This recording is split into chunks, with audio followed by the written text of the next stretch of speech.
bagaimana kita bisa mengenal Tuhan padahal Dia itu tidak kelihatan.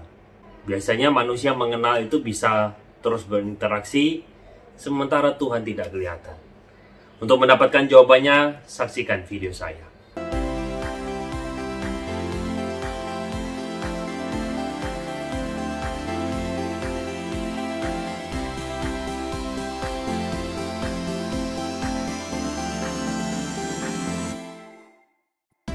Teman-teman silakan tekan tombol subscribe, karena dengan cara teman-teman menekan tombol subscribe memberikan semangat kepada saya untuk terus boleh berkarya lewat YouTube. Dan saya rindu teman-teman ketika teman-teman terberkati, share dan bagikan kepada banyak orang, karena dengan demikian teman-teman juga membantu menyebarkan kebenaran yang sejati yang ada dalam firman Tuhan. Thank you teman-teman semua, God bless you. Semoga video ini memberkati. Halo teman-teman, kembali lagi bersama dengan saya di dalam YouTube channel saya. Pada kesempatan ini juga saya meminta maaf kalau di dalam video-video saya sebelumnya saya memberikan reaksi yang dengan kalimat atau cara yang tidak santun sehingga melukai beberapa saudara seiman. Izinkanlah dalam video ini saya meminta maaf terlebih dahulu. Saya tapi rindu sekali konten ini boleh memberkati setiap kita. Teman-teman, saya akan bahas bersama-sama di dalam video ini bagaimana sih kita mengenal Tuhan padahal Dia adalah sosok yang tidak kelihatan. Nah teman-teman, yang perlu saya bagikan bersama-sama terlebih dahulu adalah Tuhan yang kita sembah adalah Dia berwujud roh. Karena Dia tidak membatasi dirinya di dalam tubuh, maka kita mengenal Dia tentu berbeda caranya. Saya pakai analogi yaitu tentang long distance relationship. Teman-teman semua cara, saya nggak tahu berapa banyak di antara teman-teman pernah merasakan pacaran long distance, LDR. Saya pernah teman-teman pada waktu sebelum menikah dengan pacar saya itu, saya harus berhubungan long distance. Saya ada di negara Indonesia, dia ada di negara yang lain. Nah, pada waktu saya ingin mengenal dia, saya mau tidak mau menggunakan device yang bernama handphone untuk berkomunikasi. Nah, saya menggunakan analogi ini untuk boleh membagikan kepada setiap kita bagaimana kita bisa mengenal Tuhan yang tidak kelihatan itu. Dia berwujud roh, tetapi karena tidak kelihatan bukan berarti dia tidak ada. Berita yang sangat luar biasa adalah dikatakan oleh firman Tuhan kalau kita percaya pada Kristus, maka Dia ada tinggal di dalam hati kita. Artinya, cara kita mengenal Dia, kita bisa dengan yang pertama mau tidak mau dengan cara berdoa. Berdoa. Cara kita mengenal Dia, berdoa itu aspeknya luas teman-teman. Berdoa tidak hanya berbicara soal minta kepada Tuhan, tetapi berdoa juga mempunyai sebuah dimensi yang lain. Bagaimana kita bisa mengenal Tuhan, mengenal kehendaknya. Terkadang misalnya ketika kita berdoa, meminta, misalnya Tuhan berkati di dalam pekerjaan. Misalnya kita minta supaya Tuhan boleh berikan kita kekayaan dan lain sebagainya. Tetapi yang justru terkadang mungkin jawaban doa itu tidak sesuai dengan apa yang kita mau.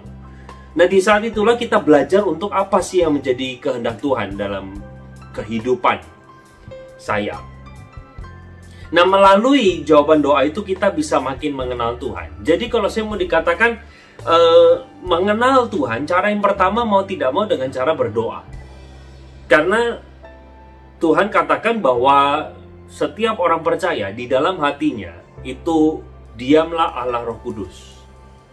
Sehingga kita bisa berkomunikasi dengan Tuhan dan mengenal Dia lewat doa. Hal yang kedua, mau tidak mau, saya harus katakan yaitu Alkitab. Ada seorang kawan saya mengarang sebuah lagu yang menceritakan bahwa Alkitab itu adalah surat cinta dari Tuhan untuk manusia. Jadi sarana untuk kita bisa mengenal Tuhan, mau tidak mau kita harus kembali kepada seruan Tuhan lewat Alkitab. Teman-teman, tidak mungkin kita bisa mengenal Tuhan di luar Alkitab. Kita perlu mengenal Dia, kita perlu memahami Dia melalui Alkitab. Sayang sekali, banyak sekali mungkin orang Kristen yang tidak melihat Alkitab secara keseluruhan. Beberapa mencintai hanya perjanjian baru saja. Tetapi saya anjurkan kepada setiap kita, bacalah dari perjanjian lama sampai perjanjian baru habis. Saya pernah menyelidiki teman-teman, satu Alkitab itu terdiri dari 1189 pasal. Kalau kita baca satu hari satu pasal, artinya kurang lebih 365 hari itu kali 3, itu di angka 1000 lebih, 3 tahun lebih sedikit. Tapi kalau kita membacanya pingin 1 tahun, teman-teman bacalah satu hari 4 pasal. Terserah mulai dari mana, tidak jadi soal. Dengan cara kita membaca satu hari 4 pasal, maka sebenarnya dalam waktu 10 bulan, teman-teman akan menyelesaikan pembacaan itu. Ya, misalnya ini adalah bulan April, maka kurang lebih tahun depan, tahun 2021, bulan Februari, maka teman-teman akan selesai. Saya sangat menyarankan untuk teman-teman yang belum pernah membaca Alkitab hingga selesai. Tidak ada salahnya kita baca dalam waktu 1 tahun. Nanti mungkin akan teman-teman mengatakan, saya jadinya nggak bisa fokus, saya tidak bisa mengerti semuanya. Tidak apa-apa. Itu saya katakan itu kita adalah daily reading kita. Pisahkan dengan saat teduh.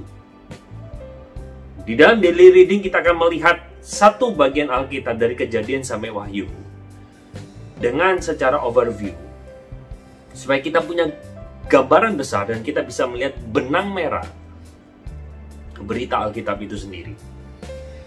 Nah, kalau teman-teman sudah selesai membacanya, puji Tuhan, saya menyarankan tuh yang kali kedua dan seterusnya, teman-teman boleh baca lambat. Misalnya 1 hari 1 pasal kah? Atau 1 hari 1 perikop kah?